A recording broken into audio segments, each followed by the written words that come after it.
Je n'ai rien demandé. Pourquoi est-ce que tu me tourmentes comme ça, Adi? Ce n'est qu'un déjeuner, me rétorqua ma sœur. Arrête de jouer les éplorés. Appelle-le et annule. Je suis très occupée. En cette deuxième semaine de juin, la saison touristique était sur le point d'exploser et j'étais en train de disposer des livres sur la table des dernières parutions d'Open Book, la librairie dont j'étais propriétaire avec mon grand-père. Addison, tes chaussures sont top! Complimenta Destiny. Destiny était la seule employée à ne pas être de ma famille, ainsi que notre fashionista attitré. Je jetai un coup d'œil aux chaussures de ma sœur. Des bottines en cuir rose avec des lanières en peau de serpent. Plus vulgaire que top à mon humble avis, mais il faut dire que j'étais plutôt du genre à porter des Converse. Gucci, annonça Addison avec fierté. 1 500 $. Enfin bref, Harlow, il est déjà en route pour la Ice House. C'est trop tard pour reculer. Destiny me lança un regard affligé et retourna dans la réserve en quête d'autres cartons de livres. Ouh, demanda Imogen, ma nièce de 2 ans.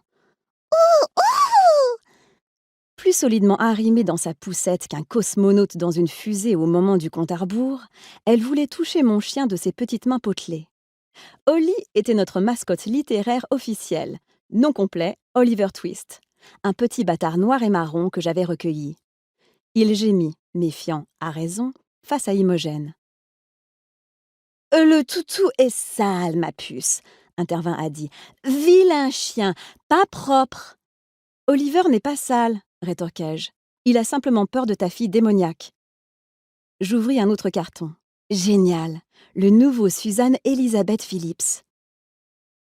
Imogen est un vrai petit ange, mentit ma sœur d'un ton guilleret. Harlow, je te rends service. Tu rêves de la même chose que moi, dans le fond. Tout le monde rêve de ça. Je suis mariée, heureuse en ménage, mère de 2 enfants, j'habite une superbe maison. Waouh, félicitations. Tu ironises, mais tu meurs de jalousie. Toi aussi, Cynthia, asséna-t-elle à notre cousine, la 3e associée d'Open Book. En guise de réponse, Cynthia émit un sifflement mauvais. Pour une fois, j'étais d'accord avec elle. Il faut que tu passes à l'action pour réaliser tes rêves, continua Adi. Elle sortit de son sac un tube de rouge à lèvres qu'elle me tendit. Mais ça, tu ne peux pas lui poser un lapin. Imagine ce que ça ferait à son ego.